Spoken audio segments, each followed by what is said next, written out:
Welcome to NewSkill Uganda, and today we tell you everything you need to know about the PMP certification.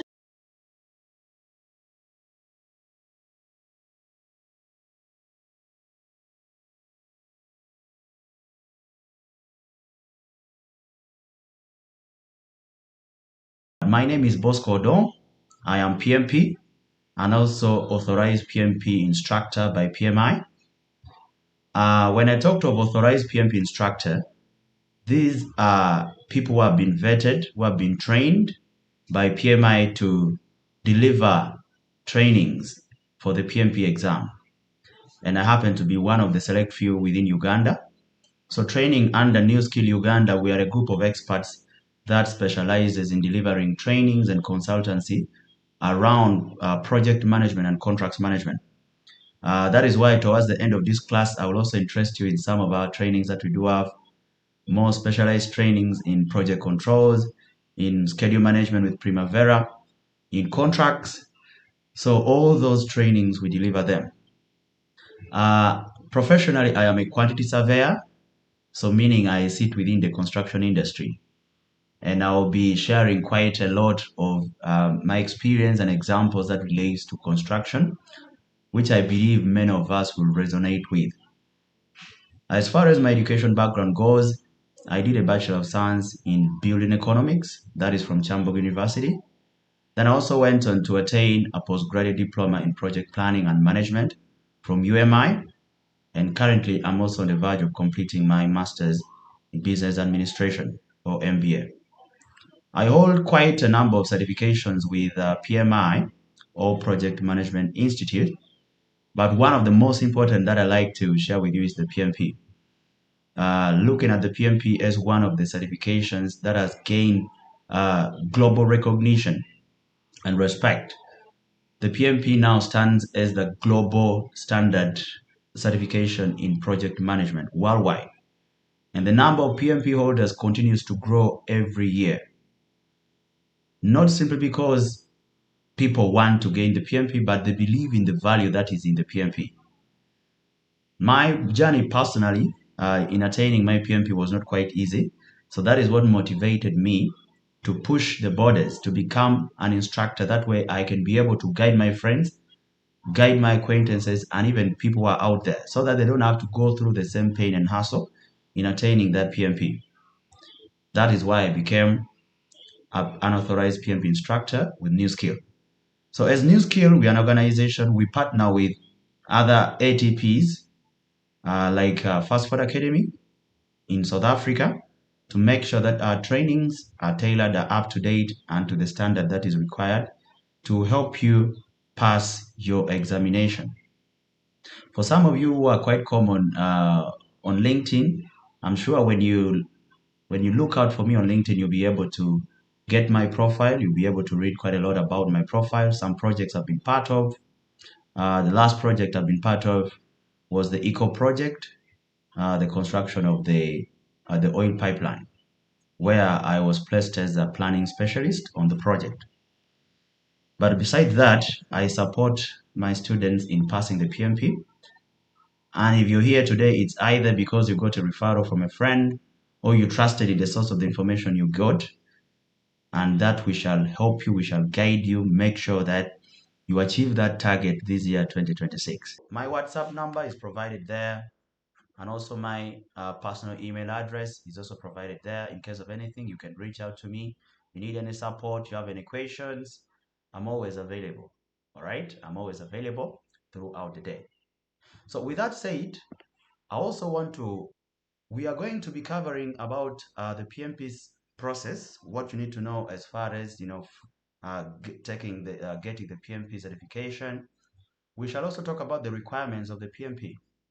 We shall talk about what the PMP exam is, what you should expect in that exam, what sort of questions, how can you take the PMP exam. These are things that you may not even know. So when you're in the examination, how do you manage time in your PMP examination? We shall talk about what we call the examination content outline for the PMP. I shall also share with you, based on my experience and research, some of the secrets to passing your PMP. And Upon you now passing the PMP, you'll get the PMP certification. This certification is not valid for a lifetime. You have to maintain your PMP certification. So we shall talk about how do we maintain it. Let us look at the process. So if today someone asks you, let's say, Richardson, how do I gain the PMP? Now you'll be able to know and you'll be able to tell them what exactly to do. So the first step is to sign up for a 35 hours project management class or training. This is exactly what you just did. So where you are right now, you've completed the first step to being a project management professional. You have signed up for a 35 hours of project management training. Then after that, after we are done with this class, you're going to fill and submit your PMP application online. When that time comes, I will guide you on how to do that. Most time, this is where people fail. People make mistakes and the applications are rejected. Not that they are not qualified to take the PMP, but it's because they didn't know the right procedures, how to do the application. Now, once you're done with the application, the next thing is to wait for about 3 to 5 business days. During this time, PMI will be reviewing your application, making sure that everything aligns, that the experience that you are reporting to them is vetted, is correct, and after that, they will approve your application. The assumption is that they are going to approve your application. So once your application is now approved, it is only this time that you can now pay and schedule for your PMP exams. So after paying and scheduling for your PMP exam, you will select a date, a time, and a place. We shall also see the different ways on how we can take our PMP exam. Then when the day comes, you will sit your exam, which I believe so much you'll pass. And once you pass, you'll become PMP certified. Now, after that, you'll receive your PMP certification on your email, or you can download it from your PMI portal. It is only at that point in time that you can now assign the PMP initials on your name. And the beauty is, at that point in time, you can now apply for those jobs that you never qualified for initially, and hopefully increase your salary, make more money. And by the way, this is a real life scenario. One of the last class that I had, that was the December class. One of the participants was a very well educated and highly experienced project manager. Of course, he has a bachelor's degree, he has a master's, he has a postgrad diploma in project management. He has background of lecturing in a university and lecturing modules in project management. But then when he applied for a project management position, he was denied. And when he asked them why, they told them the requirement is that we need a PMP. Yes, you can show us your experience, but how do you validate it? So that is why the PMP is very important for validating your skills and proving to the world that, you know what, I have passed through the training and through the most rigorous examination that is needed to prove that I understand the concepts, the principles, and the practices of project management, and I can apply them in real world projects. That is why you need the PMP. So the PMP backed with your experience in project management, this is what makes you great. Not only the certification, but also your experience. How you apply the knowledge is important. Okay, so you may ask, what is the requirement to sit the PMP examination? Now, there are two paths to becoming PMP certified. The first path is when you hold a degree, and the other path is when you hold a diploma. Now, when you hold a degree, you are expected to have at least 36 months of experience leading projects. 36 months, if you convert that to years, is about 3 years. So you should be able to show that you have a degree and to show that you have at least 3 years of experience in leading projects. You don't need to be a project manager to show that you are leading projects. There are very many parts and aspects of projects that you are leading. You could be leading design, you could be leading finance, you could be leading cost, you could be leading quality, you could be leading risk management. You don't need to have the project manager title for you to prove that you are leading a project. But then with a high school diploma, you need to show 60 months of experience leading projects. I think that is about 5 years experience. But then there is one common thing. Whether you have a degree or you have a diploma, you still have to show that you took the 35 hours of project management education. Or if you don't want to take these 35 hours of project management education and you hold CAPM certification, this is another certification by PMI. Okay, I can say this is the little brother or little sister to the PMP. So if you have this, you don't need the 35 hours. Okay, but I highly do recommend it's better you sit for the 35 hours of project management education because it prepares you to pass the PMP. The CAPM is just another micro credential of its own. So by today, you'll go back knowing whether you qualify with the experience you have to sit your examination immediately, or maybe you'll have to wait a little longer. Okay, but these are the requirements that you do need. Now, with the PMP examination, the PMP, you're going to be doing it online. You'll be given 180 questions. Out of these 120 questions, there are what we call pre-test questions. Now, pre-test questions, these are questions that are placed within your examination. They are not marked, but remember, you will not know. They will not tell you that question 1, 10, 20, and 40 are pre-test. You just have to answer all the questions, but for them, they know. All right, for them, they know these questions are pre-test. Now, what is the point of pre-test questions? This is to check whether these questions are too hard or they are too cheap and they need to be removed. So it is just for the purposes of continuous improvement of the PMP examination. You'll be allowed 230 minutes to take the PMP exam. All right. So if you do the math, that is about, I can say 4 hours. It's about 3 hours and 50 minutes.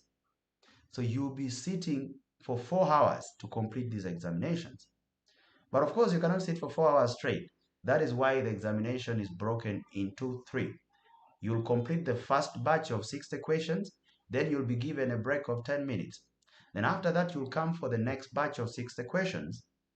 Then once you're done with the second batch of the 60 questions, you'll be given another 10-minute break. Then after you finish the second 10-minute break, you'll now come back for the final batch of 60 questions. All of that totals to 180 questions. So at the end of the day, you're expected to complete all these 180 questions within 230 minutes. Once you're done, you will receive your result. And PMI doesn't give you your score. It scores you based on a pass or fail basis. So they will tell you whether you're passed or whether you're failed. But from what I can tell you, make sure you pass 2/3 of your exam. 2/3, that is about, I don't know, 66%? Yes. Make sure you score at least 66% for you to be on a safer side. There you will pass. Now, when you're taking the PMP examination, there are two ways that you can take it. Someone would choose to go to what we call in-person testing center. Now, the in-person testing centers, these are testing centers that have already been established around the world, around the country. It has everything you need. It has the Pearson VUE system because PMP or PMI uses a system called Pearson VUE. And these people are the ones that issues out the PMP examination. So what you'll do, you'll have to book the examination. You have to set the time that you want to take the exam. You need to travel to that physical location and you can sit your examination. You'll be provided with a laptop, everything. You don't need to carry anything. You don't need to carry your ID to confirm that, yes, I am Rachel, I am Ivadio. Then another option is by doing it online. There's what we call live online proctored exam. Now, live online proctored exam, this is where you can take the PMP at the comfort of your home. You just need to download a piece of software for online proctoring. Then you have to have a stable internet connection running at least 6 megabytes per second. You have to have a computer with a web camera, and you have to have a clean and quiet space or room. So if you can meet the requirements of this, then you're able to take your examination live online at the comfort of your home. However, based on experience, and feedback, we highly recommend that you go to a testing center. The testing center removes the risk. In case there's a risk of internet failure or there's a risk of power outage, and now you cannot complete the 4 hours of your test, PMI will take you out of the examination and your examination fee will be forfeited. What does that mean? You have to pay a new fee for you to resit the PMP again. So it is important that you take out that risk and you place it on the testing center, because in case of anything happens, the risk is not yours. And you don't need to pay an additional money to the testing center for you to sit. PMI will sort all that. As long as you've paid for your examination and you've scheduled it, you just need to go and sit. So today, you go knowing those two different ways of taking your PMP examination, but we highly recommend method number 1. Now, I also want to share one tip when it comes to taking the PMP examination, which is about time management. Remember, I told you that there will be 230 minutes to complete 180 questions. So let's do the math. That is about 75 seconds per question. All right, 75 seconds per question. So meaning if you're in for the PMP examination, you should try with your level best within 1 minute and 30 seconds at the worst. You should be out of a question. So make sure you don't spend too much time on a single question. If you read a question and you seem not to know the answer, remember these questions will be multiple choice. So they'll give you a question, a scenario, then they'll give you, let's say, 4 options, and you're supposed to select the correct option. So if you feel you don't know the answer, what we always advise, don't spend too much time. Just select an option. Then you can use, there's a tool called Mark for Review. You can mark that question for review. You're trying to tell the system that I'm not quite sure about this question. I want you to bring back this question at the end of the exam. So meaning when you still have time at the end of the exam, the system will bring back all the questions you've marked for review, and you can use that time to review those questions and maybe change your answers. So also take good use of this 10 minutes break I talk about. It is very important that you take these breaks. Do the 60 questions. If you've completed it, go for the break. Go and stretch. Take some water, take some juice, maybe coffee, whatever you can do to, to bring back, get the blood flowing. If you can do some jogging within that 10 minutes, that's fine. Ease yourself. Do not try to be a hero and go for all of these exams in one go. It is possible because they will ask you whether you want to take the break. So it is upon you to accept or to deny the break. So once you deny the break, the examination will continue. Once you say you want to take the break, the examination will pause and the 10-minute timer will start counting down. So make sure you're back to your examination before the 10 minutes, because once the 10 minutes elapses, the examination will automatically continue whether you're there or not. Okay? So that is one thing you need also to know about taking your examination.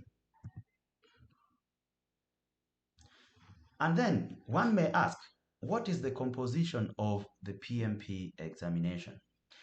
Now, the PMP examination, as we are going to be learning from the weeks coming forward, is based on what we call the PMP exams content outline, of which I shared with you as part of the study material.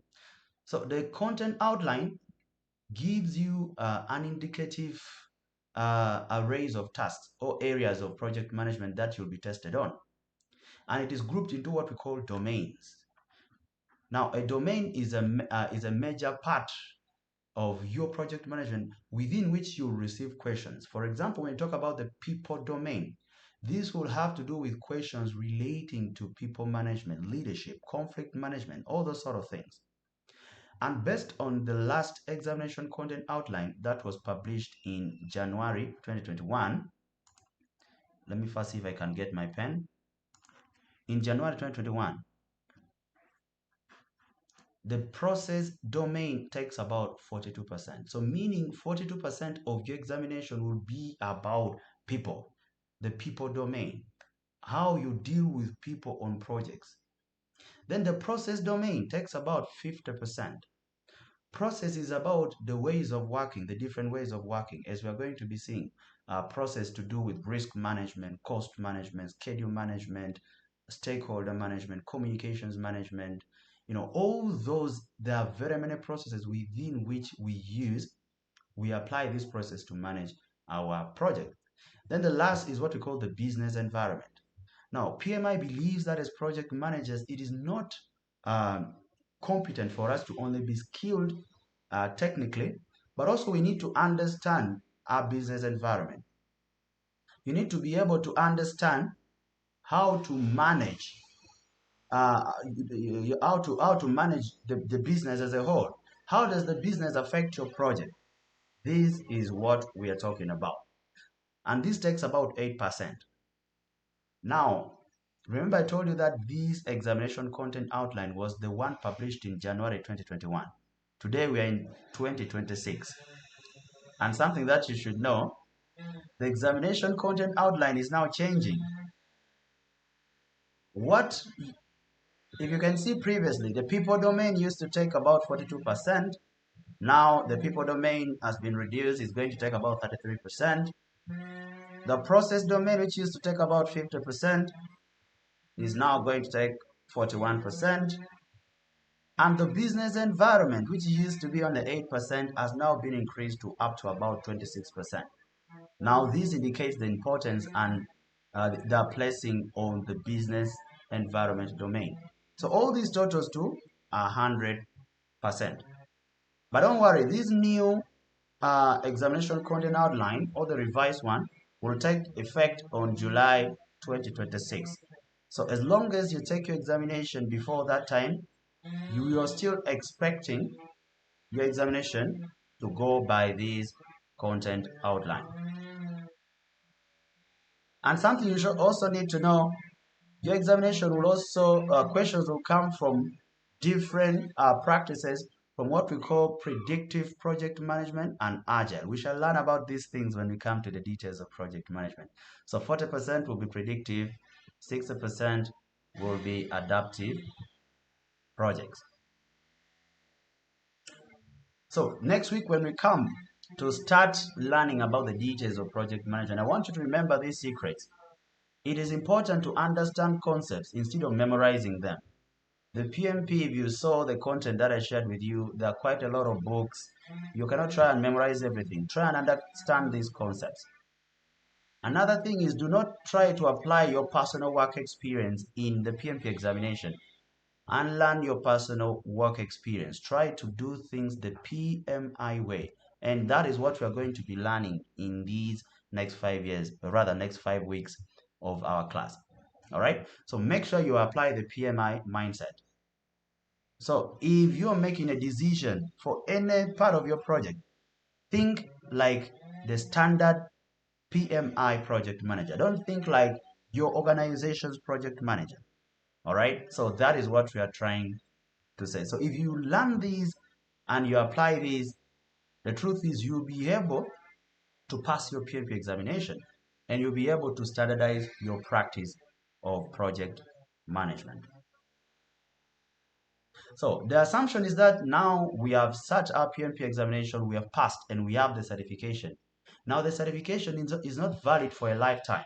Now that brings us on how we maintain our PMP certification.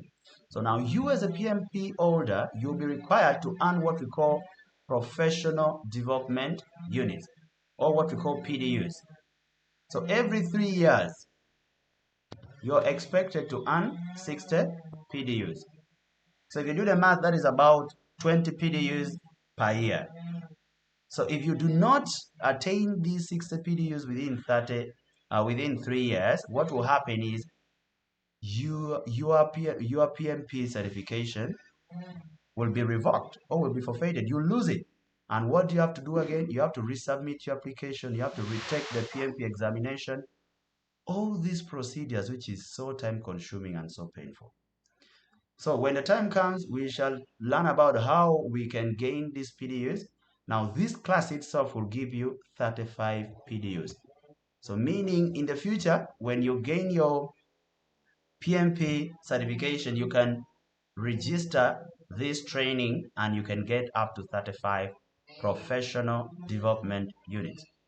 Other ways of attaining these videos is by teaching others, making presentations, reading. We have approved reading content that PMI gives for free on their website. So if you read this content, you can also accumulate PDUs. Volunteering within your communities. PMI has a chapter in Uganda. So if you are volunteering within the Uganda chapter, you can claim PDUs for this. Creating content. All these are different ways that you can gain PDUs that are necessary for maintaining your certification. And in the course that we are going to be doing, these are the most important course materials that we use to develop this course. And these books have all been shared with you. The first is what we are calling the PMP Examination Content Outline for January 2021. The reason why we are going to be using these, the assumption is we expect you to take your examination before July 2026. Because after July 2026, that is when the new revised examination content outline will take effect and the PMP examination will also change. So as long as we complete our course and you take the examination before July, you're okay. But should you extend up to past July, you may need to take a refresher. We have also used the PMBOK guide. The PMBOK guide, that stands for Project Management Body of Knowledge, a very important book which is the standard for project management and also a guide for project management. So we are using the 7th edition in creating this course. However, the 8th edition of the PMBOK guide is out. Now the 8th edition will start applying for those people who are going to take the examination after July 2026. When the examination content outline has changed, you may need to refer to the PMBOK guide 8th edition. There's not much of a difference with what is in the 7th edition, and I will be happy to share with you a free copy of the 8th edition as well. Then what we call the PMI Process Group Practice Guide. Now with the 8th edition, you may not need this, but if you're still reading the 7th edition, you have to read it along with this book. So what happens with the 8th edition is they brought the PMBOK Guide 7th edition and they also brought this second one, the PMI Process Group, and they combined it into one book called the 8th edition. So with the 8th edition, the content of this book number 3 will also be in one same book. Then another important reference material we use is what we call the Agile Practice Guide. This is another book as when we are going to be learning about adaptive projects which are majorly being applied in research, in IT. We shall talk about agile projects because it forms about 60% of your examination. So you need to understand what agile projects is about.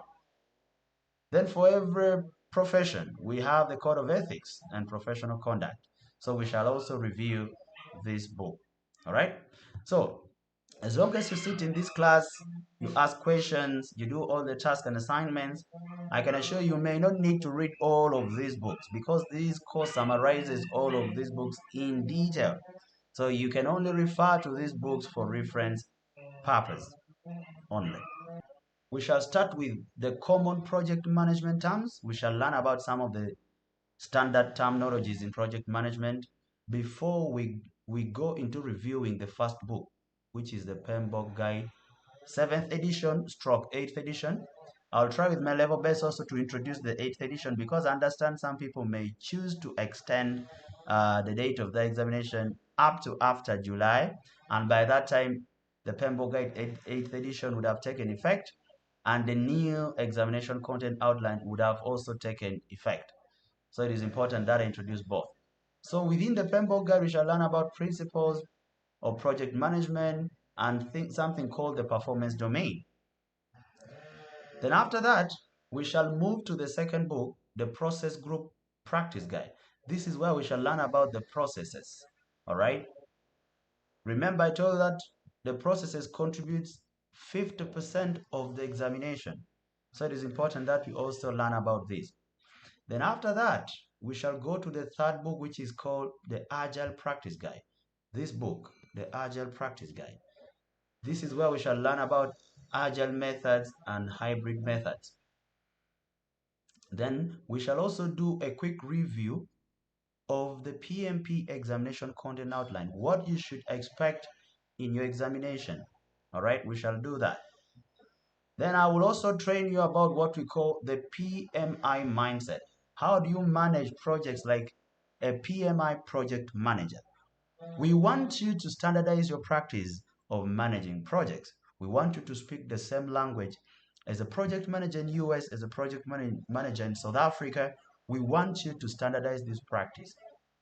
By this time, we would have already completed the whole of our content. By the time we reach here, from now the PMP examination content outline, we shall just be preparing you for the final examination, where we shall share some examination tips. We shall share the different types of PMP questions, because PMP questions does not have only objectives, it also have what we call drag and drop questions. Then after that, we shall assist you with your application, applying for your PMP exam. And we shall have what we call a mock exam. These will be 180 questions, which you're expected to do within 230 minutes. It will be like the real PMP examination. So these will be real PMP questions that you have to prepare and you have to complete. You have to score at least 60% for you to gain the completion certificate. So it is important that you know about this. All right. So make sure, as we are learning every weekend, we learn, make sure you go back to review this content so that you don't forget. And it is now days to the mock examination and you're trying to freak out. We don't want that to happen. Okay. So the truth is, you're going to benefit from this course. And how can you do that? I recommend that you attend and complete all classes. The truth is, we shall be sharing the session recordings. But I also truly highly recommend that be present in the class, because once in the class, you can ask questions, you can be able to get real-time feedback on your concerns. You can be able to get clarifications. But when you're just watching a recording, you're not able to gain that. All right. We shall be having assignments or exercises and quizzes. Make sure you participate and do all this. Ask questions. Now, the most important part is that we will not be able to relate all this content to your specific field or discipline of work. So as we learn, as we move on, try to relate the concepts, the principles to your industry, to your field. This is how best you can apply knowledge and it becomes a skill. Do not focus on memorizing these concepts, but focus on understanding them. Once you understand the concepts and the principles, it is easier to now apply them in real life. But when you just memorize, it is only good for passing an exam, which is not what we want. We want to make sure that aside from your PMP, you holding a PMP certification, you're also that good project manager in real life. You're able to speak with confidence in a room full of professionals. And lastly, make sure you do all the mock examinations and pass it. And if you have not passed this mock examination, make sure you do the remedial. After studying, after reviewing the content again, then come back and redo it and make sure you pass it. Once you're done with this course, you'll gain a certificate of completion, which gives you the 35 contact hours you need to apply for the PMP examination. Remember, I told you at the beginning of the class, it is a requirement. It is the third requirement you need to apply for PMP examination. So make sure you pass for you to gain this certificate of completion. Now remember, the mock examination is to simulate the real exam, is to give you a feel of what the real exam will be like. But this is not yet the examination that grants you the final PMP certification. The real examination that will grant you the PMP certification is issued by PMI, and the certification is also issued by PMI. The mock is to test your understanding and see whether you're ready. All right, is to give you the feel of what is to come, and also to grant you access to the completion certificate, which you need to complete your examination. So this is everything you need to know about the PMP. So from the beginning, we've learned about PMI and the PMP certification. Now you know the requirements, you know what it takes for you to be eligible to do the PMP examination. You also know how to maintain your PMP certification. We learned about the course, the different books we are going to review, the content that we are going to cover, the people domain, the process domain, understanding the business environment, the different delivery approaches like the predictive delivery approach, the adaptive delivery approach, the hybrid. That we also shared about the tips and tricks to passing the PMP examination. For example, not applying your personal experience of doing things. So with that brings us to everything you need to know about the PMP and the PMP examination. Get ready to be present, to be part of the class as we unwrap everything you need to know to prepare you to pass your PMP exam.